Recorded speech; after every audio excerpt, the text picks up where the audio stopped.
Jean-Sebastian Aubin in moments on hockey. He's working the Samsung S7. Ladies and gentlemen, Dirk Hartman. I had to stop after this marathon day. Beautiful Mother's Day, great food. Chef Art Manji, Jimmy Maggs, the whole family. Place was packed. Golf course looks spectacular. We will show you just a little bit of it before I get out of here. But I thought, why not utilize, because it's early in the season, his expertise on some tips to get yourself in the game. So when you tee off this golf season, you'll be bringing your A game. Let's start with your driver. What can you do to work on your driver this early in any golf season? Dirk. I think a lot of people the misconception is length. When I say to them, they say, Dirk, I want to hit the ball farther. Well, okay, do you want to hit the ball farther or do you want to hit the ball straighter? Because when I give lessons, I try to concentrate on accuracy, because you can drive the ball 300 yards, but if you're not in the middle or necessarily around the fairway, it's going to be tough playing 300 yards out of the trees. Okay. So I always start with making sure the driver, the longest club in your bag, to make sure that you use a wide arc and make sure that you bring that club low and away from you, and make sure you use all the leverage you can in your arms. All right, let's talk about the irons and how significant they are, especially on a course, just to get it up on the green. Irons are very important. A lot of people don't know that the irons are all different lengths and they all have different lofts, and they all shouldn't be played in the same spot. Wedges should be played near the back of your feet, and then you move the 3-iron toward the front of your foot. But ball position is very important with irons, and it's a little bit different swing than the driver. All right, putting is always essential, and you can ask Jordan Spieth that, who had a chance to play Oakmont this past Wednesday when he came into town, not only to play golf to get a practice round in with Bob Ford and Devin Gee and everyone there at that historic club, but also he stopped off at the corporate headquarters of FedEx to pick up a healthy check because he is the defending FedEx Cup champion. What about putting? It's the name of the game. Drive for show, putt for dough. I think putting is, I always say speed or direction is more important with putting, and it's speed. You play on Oakmont's greens, which are going to probably be rolling about 13 or 14 on a centimeter. They're going to be true, they're going to be fast.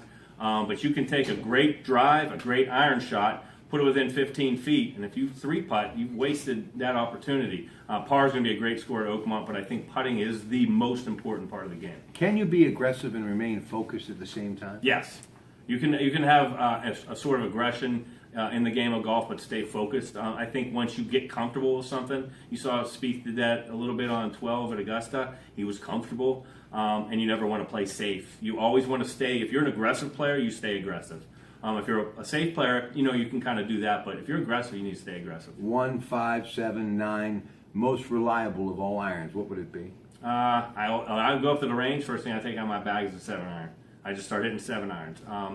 5-iron you don't use a lot, especially on, if you're have kind of a distance here. You don't use the 5-iron a lot around this golf course. 7-iron through wedge, you're going to use a lot more. They're your scoring clubs, but I think 7-iron, out of those ones you gave me, 7-iron is the most important. Well, we all think that we want to hit it down the fairway, but it doesn't work that way in the great game of golf. So getting out of the rough, getting out of the trap, and getting up on the green, what's essential? Let the club do the work. A lot of guys, they try to scoop the ball out. You punch it, you swing through. What do you do? You stay focused and you stay down through the golf ball. Let the club. When I give lessons, I always say, remember, the club is made of steel, and we have grass. Okay, so it's going to win every time. So make sure you stay focused and make sure you stay aggressive through the shot. Let the club do the work. Even though it is sometimes hard to stay focused. Very hard. All right, but that's what a champion is all about. Stay focused. That's right. All right, listen, what we're going to do now is we're going to pause this. We're going to go outside and just show you a little bit of this wonderful course, and Jean-Sebastian Aubin and I are going to talk hockey. And something he did say, I don't think anybody expected the Pens to get out of Washington last night. I always pick his brain about hockey because I'm fascinated. Yeah, I get to work with a former NHL goalie.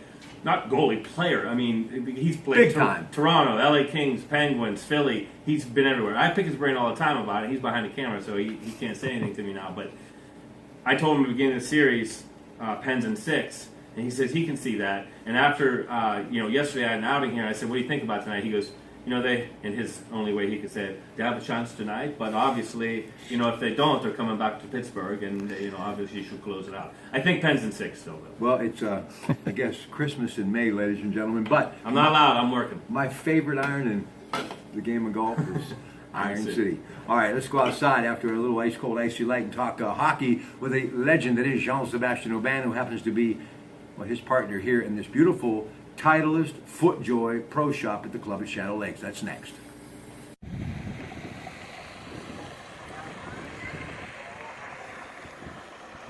That is the scenic #1 here at the club at Shadow Lakes. A public course, all are welcome. Quickly, he's got to go, ladies and gentlemen, but I just want to talk hockey with a legend that is Jean-Sébastien Aubin. So really, what happened to the Pens?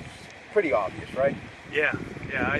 It's funny, we talked about it a lot the last couple of days, and especially yesterday before the game started. And we, some of them wanted them to win. I wanted them to win, but I kind of knew that Washington wasn't going to go down that way. So unfortunately, they did win that game, and now we're back in Pittsburgh. And everybody keeps expecting Matt Murray to stand on his head.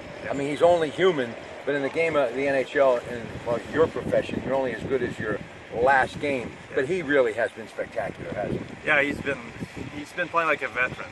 I said that before. He's a rookie that plays like a veteran, and it's unbelievable. I mean, he's in so much stress and pressure time right now, and what he does is answering like Marty Brodeur. So, I mean, I think he's in good shape for the future. You lose a game, it happens. Martin Brodeur, that's good company to be in. Last thing, as much as we've seen this youth movement, and they've been fantastic, it really is time now when it becomes crunch time. And this is crunch time because they don't want to go back to the Verizon Center for a deciding Game 7. But guys like Crosby, who are spectacular, guys like Malkin that are spectacular, this is why they earn the big money, and deservingly so. But you've got to expect those guys to turn it up.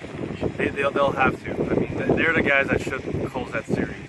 They're the guys that should have a couple points on Tuesday and make sure that everything is closed down, because you don't want to go back to Washington. And it's going to be a huge game for them. Hopefully they have everything they need to make a big statement on that game. But there's two guys that can do it this time. Jean-Sébastien Aubin, the club at Shadow Lakes. It will be Game 6 Tuesday night at 8 o'clock in Salt Energy Center, and of course on the NBC television.